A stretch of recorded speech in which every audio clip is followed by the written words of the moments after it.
I think Butyl attachments might be the band-aid for the entire solar industry. So I'm tearing off these mounts, this flashless attachment with this big plate that is just coated with Butyl on the back side of it. This system's been up on this roof for like 5 or 10 years.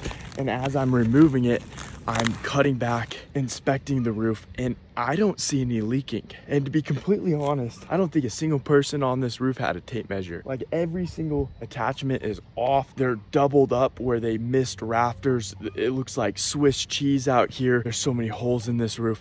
I would have thought if any roof leaked, it would have been this one, and it didn't. And what I'm seeing is as I'm pulling out these attachments, it really does fill in the holes that were created for the misses. And the lag screw really does spin it down into the rafter, and it does a fantastic job sealing it off. Honestly, I'm a believer in Butyl now. I don't know about longevity past maybe the 10, 15 year mark, but what I'm seeing is that these mounts with Butyl will outlive the comp shingle. It'll dry out.